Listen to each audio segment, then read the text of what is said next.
Hi everybody, and guess what day it is? This is the Lee, and it was meant to be a grow out tank for all the plants that were in Barry's fountain over the summer, and so they came to overwinter here. We've harvested everything that he wanted out of it, took it back to his place. I recently had a school teacher reach out to one of our Facebook groups stating that he had a biology class that his students were putting together bio jars, and I was like, dude, do I have a win-win for you?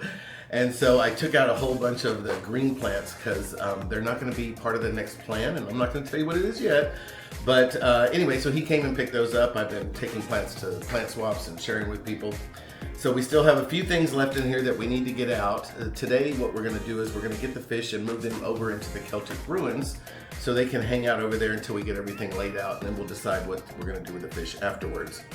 So let's see how it goes.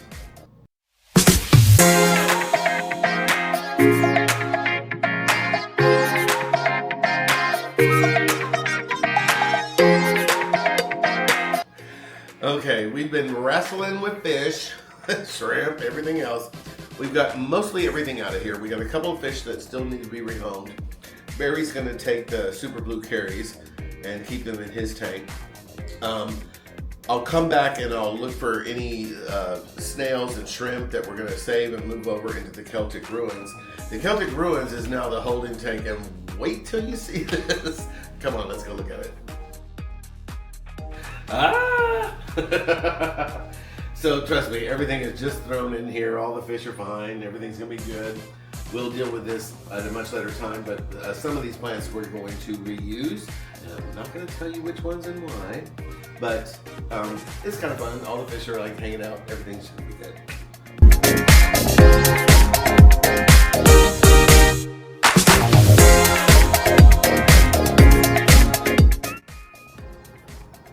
Well, it has not been cleaned like this, like brand new when I first got it about 4 years ago. It's really weird to see it like this because it's been set up, and the last few times that I've rescaped it, we never tore the tank down completely. So this is kind of fun to see. We got a lot of space buried. All right, let's get that big rock in. Go ahead and set it down.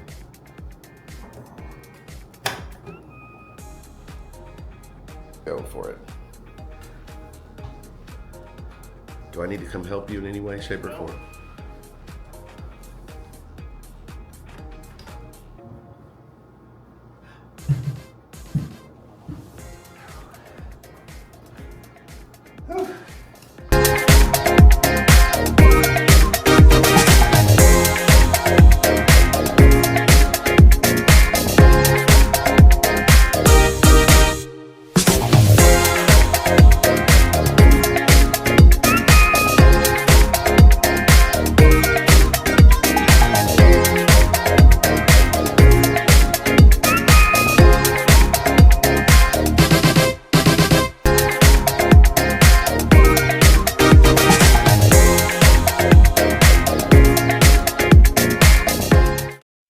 Barry got the big rocks in. I'm most appreciative. So we've used sand as kind of just a simple base layer as a cushion, so these rocks would have a little bit more stability so that they won't slip and fall as we do everything else. There's more rocks going to be coming in, but right now everything is inert. So what I'm going to do is I ordered these little zip tie bags, and I'm going to fill these with aquasoil. And that way, I'm going to be able to plant in here. So I'll take some aquasoil, fill these bags up, I'll lay them back in inconspicuous little areas in the back corners. There's going to be just one across here on the front, and that'll be the nutrients for the plants to take hold. And you'll have to see what those are going to be here in a little bit. So let me keep working.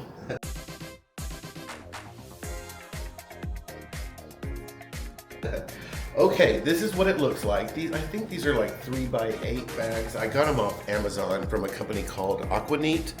It's pretty clever. The reason why I'm doing this is because this is a quartz rock, and the gravel that I'm going to use as substrate is crushed quartz. And so I need the nutrients for the plants. I need the pH to be lowered using aquasoil. So if I put that in these bags and then put them under here, it won't get mixed. As I go to, replant and trim and move things around later on, it won't cause a mess in the water. So that's why I'm doing this weird thing.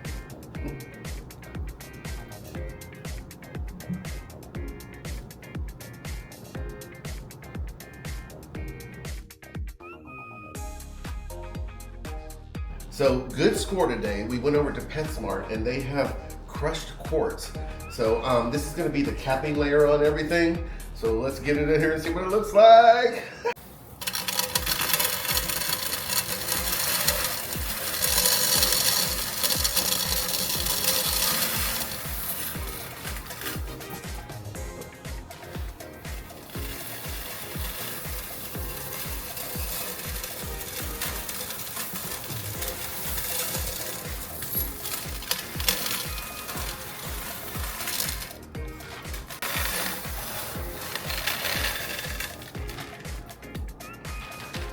Okay, I'm feeling good. There's aquasoil under there. This is all inert substrate. So I think this is a golden opportunity to use some root tabs. So I'm gonna put them in now because it's dry. They're not gonna dissolve as I start reaching in the water. So let's get these in right now. Ooh, look at these, ha, go API.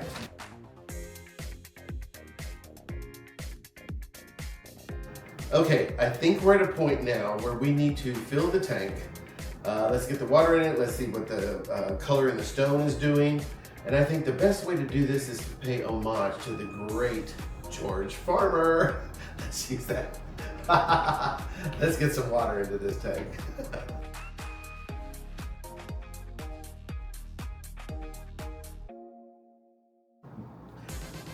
Yes. Oh my God, this is exactly what I was looking for. This is a 33-gallon water box aquarium. These are Kessel lights that create this flecked thing on the bottom of the riverbed, and this is what I love about this light. And can we talk about, look at the shadow in the front of this stone, look at the shadow in the front of that stone. This is what aquascaping is all about. It's creating depth and nuances and characters, and it draws you in because there's a story to be told, and this is what I am going for. So I am really excited Barry got together with me on this thing, and we still have more to go. There's plants coming, people. It is time to start planting.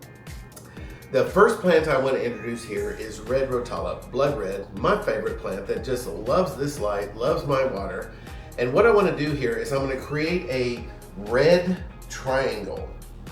It's going to be a curtain in the back.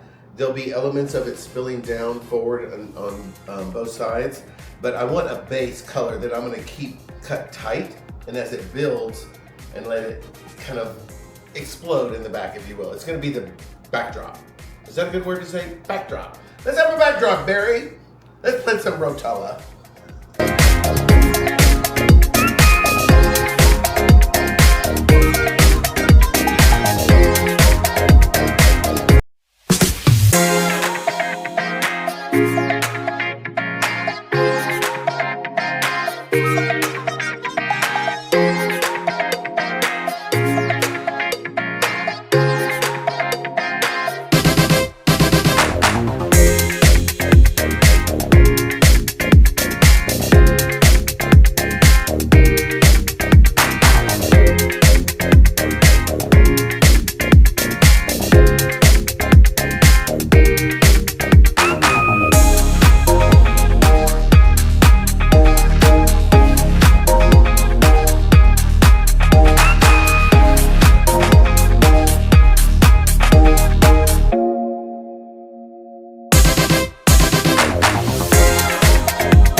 Hey everybody, it's been a week now since we've gotten the tank set up, and let me just tell you before we go too much further, because here they come.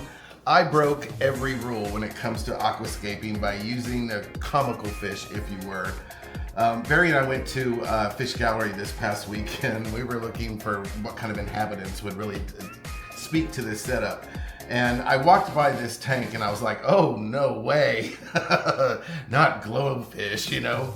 Anyway, we walked around the store, we saw a bunch of different varieties, but nothing was really calling out to us. And initially when I set up this tank, I wanted to do something kind of in the spirit of Star Wars Day and something out of this world and a little comical, something fun that just isn't done normally. And these are Glowlight Pristella Tetras. And they're just incredible. They got these huge, big black eyes. They look like aliens to me. And I was like, let's go fun. Let's do this.